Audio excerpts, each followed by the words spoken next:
जय हिंद दोस्तों, रक्षित खन्ना के इस चैनल में आपका स्वागत है। दोस्तों, चुनाव की बातें बहुत हो गई, कुछ काम की बातें कर लेते हैं। भारत सरकार की तरफ से कुछ लेटर जारी हुए हैं, उनके बारे में चर्चा कर लेते हैं। दोस्तों, सबसे पहली जानकारी मैं आपको दूंगा। 31/5/2024 का एक लेटर जारी हुआ है गवर्नमेंट ऑफ इंडिया, भारत सरकार, मिनिस्ट्री ऑफ रेलवे डिपार्टमेंट का। क्या है दोस्तों इस लेटर में आपके लिए, इसकी जानकारी मैं आपको दूंगा।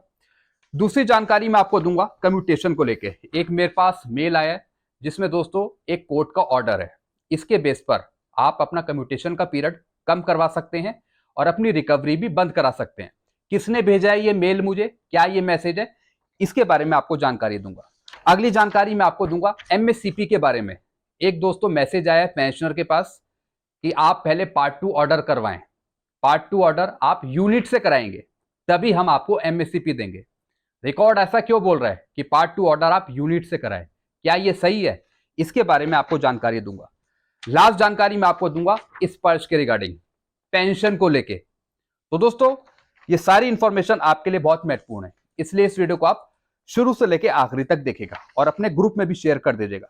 वीडियो में आगे बढ़ने से पहले एक छोटी सी अपील कर रहा हूं, अगर आप पहली बार मेरा चैनल देख रहे हैं या फिर ये वीडियो देख रहे हैं तो आप मेरा चैनल सब्सक्राइब भी कर सकते हैं, जिसका नाम है रक्षित खन्ना, क्योंकि ऐसी जानकारियां अक्सर आपको मिलती रहती है इस चैनल के माध्यम से। चलते हैं दोस्तों, आगे बढ़ते हैं। सबसे पहली जानकारी है 31 मई 2024 का ये लेटर रेलवे बोर्ड की तरफ से दोस्तों ये लेटर जारी हुआ है।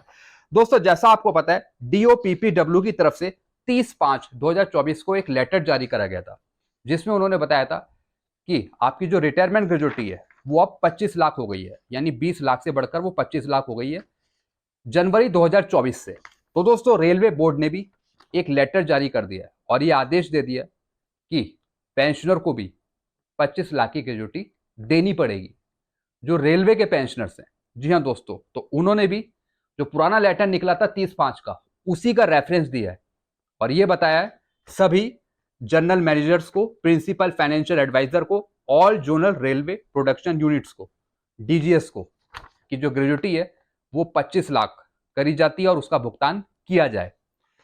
तो दोस्तों ये न्यूज थी रेलवे के पेंशनर्स के लिए। और साथ में एक और लेटर अटैच है 30/5/2024 का, यानी जो ग्रेजुटी का लाभ है वो 20 लाख से बढ़कर 25 लाख मिलेगा रेलवे एम्प्लॉयज को भी। तो इनकी तरफ से ये सेपरेट ऑर्डर जारी करा गया है। अगली जानकारी मैं आपको दूंगा। जैसा मैंने आपको बताया मेरे पास मेल आया था और दोस्तों ये मेल है रघुवीर मित्तल जी का, जिनका केस फाइनल हो गया है और इनका कम्यूटेशन का पीरियड भी कम हो गया और रिकवरी भी बंद कर दी गई है। कुछ ज्यादा पैसा काट लिया गया था कम्यूटेशन पे, वो इनको वापस भी कर दिया है। दोस्तों इन्होंने मुझे जजमेंट भेजा है CWP 8/22/2024 का। ये दोस्तों जजमेंट है जिसमें साफ नीचे लिखा हुआ है in the meanwhile further recovery shall remain stay, यानी जो रिकवरी हो रही है उस पर स्टे लगाया जाता है कोर्ट के द्वारा। तो पेंशन डिस्पर्सिंग एजेंसी जो है वो अब रिकवरी नहीं करेगी पेंशनर की। तो दोस्तों रेफरेंस के रूप में इन पेंशनर ने मुझे ये जजमेंट भेजा है। आप चाहे तो इसे आप नेट से भी डाउनलोड कर सकते हैं या सिर्फ इसी की कॉपी आप मेरे से ले सकते हैं। दोस्तों ये रेफरेंस के लिए फ्यूचर में आपके काम आएगी, तो आप मेरे से ले सकते हैं। कहीं आपको दिखाना हो, कहीं आप कोर्ट केस कर रहे हो कम्यूटेशन का पीरियड कम कराने के लिए या फिर रिकवरी स्टॉप कराने के लिए, तो दोस्तों ये वाला जजमेंट एक रेफरेंस के रूप में आपके काम आ सकता है। तो इसकी कॉपी मैं अपने व्हाट्सएप पे डाल दूंगा, आप मेरे से ले सकते हैं।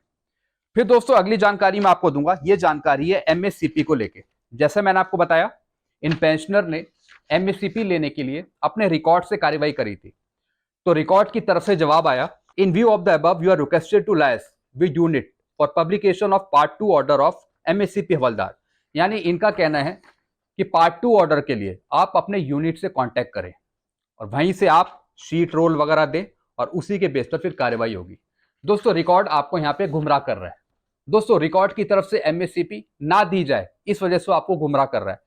रिकॉर्ड बोल रहा है पार्ट 2 ऑर्डर के लिए आप अपने यूनिट से कांटेक्ट करें, वहीं से शीट रोल लीजिए।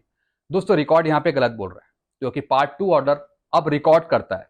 रिकॉर्ड के थ्रू ही पार्ट 2 ऑर्डर होगा, शीट रोल वगैरह बनेगी। उसके बाद दोस्तों ये केस पूरा उठा के जाएगा पीओआर को। यूनिट का भी इसमें कोई काम नहीं है। तो जो भी एमएससीपी का जो केस फॉरवर्ड करना है वो रिकॉर्ड को करना है। तो दोस्तों मेरे पास कुछ डॉक्यूमेंट है, वो आप डायरेक्ट सबमिट करेंगे अपने रिकॉर्ड को और रिकॉर्ड को ही बोलेंगे कि आप पार्ट 2 ऑर्डर जनरेट करें और मेरा केस आगे फॉरवर्ड करें पीओआर को। फाइनलाइजेशन के लिए। फिर दोस्तों दोबारा प्यूआर से डॉक्यूमेंट रिकॉर्ड के पास आएंगे और वहां से जाएंगे फिर पीसीडीए सीडी के पास पीपीओ बनने के लिए। तो इस तरीके से कार्रवाई होगी। तो जो रिकॉर्ड बोल रहा है वो आपको गुमराह कर रहा है, वो आपको एमएससीपी नहीं देना चाह रहा, आपको टाल रहा है। तो ये बात आपको समझनी होगी और आप कार्रवाई करेंगे अपने रिकॉर्ड से ही। कैसे करनी है वो मैं आपको समझा दूंगा अगर आप मेरे से पर्सनल कांटेक्ट करेंगे। तो दोस्तों सारी चीजें आपकी रिकॉर्ड से होंगी, रिकॉर्ड ही आपका पार्ट 2 ऑर्डर करेगा। फिर दोस्तों लास्ट इंफॉर्मेशन है स्पर्श के पेंशनर के लिए। जी हाँ दोस्तों, ये एक नोटिफिकेशन है या फिर एक मैसेज आप बोल सकते हैं। स्पर्श मई pension notification, those pensioner family pensioner who have not received May pension on 31/5/2024. However, pensioner / family pensioner asks to PCDA customer care executive, they will find out the exact position of May pension. जी हाँ दोस्तों, कुछ pensioner थे, family pensioner थे जिनकी मई की pension नहीं आई है 31 मई को, तो वो पेंशनर परेशान हो रहे थे। तो दोस्तों स्पर्श ने एक नोटिफिकेशन जारी करा है, एक मैसेज जारी करा है और उन्होंने बताया कि जिन पेंशनर्स को, फैमिली पेंशनर्स को मई की पेंशन नहीं मिली है, वो कांटेक्ट करेंगे पीसीडीए से, पीसीडीए के कस्टमर केयर पे, और अपनी डिटेल्स बताकर ये पूछेंगे कि उनकी मई की पेंशन क्यों नहीं आई है। वो आपको बताएंगे कि आपकी मई की पेंशन प्रोसेस हुई है या नहीं हुई है, या फिर किस कारण की वजह से आपको 31 मई को मई की पेंशन नहीं मिली है। हो सकता है कि आपका रिसेंट में माइग्रेशन हुआ हो मई के महीने में ही, तो जो आपको मई की पेंशन है वो फिर कुछ दिन बाद मिलेगी। हो सकता है 10 तारीख 15 तारीख के आसपास मिले। तो इसकी कंफर्मेशन भी यहाँ पे पीसीडीए कस्टमर केयर करेगा। तो साफ इसमें लिखा है pensioner family pension asks to PCDA customer care executive, they will find out the exact position of my pension.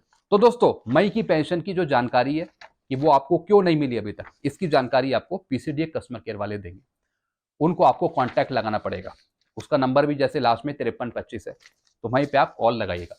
तो दोस्तों ये कुछ जानकारियां थी जो मैंने आपको समझाई। आई होप सारी जानकारी आप अच्छे से समझ गए होंगे। वीडियो आपको अच्छा लगता है वीडियो को लाइक करें और इस चैनल को सब्सक्राइब कर सकते हैं जिसका नाम है रक्षित खन्ना, क्योंकि ऐसी जानकारियां अक्सर आपको मिलती रहती है इस चैनल के माध्यम से। Thank you so much.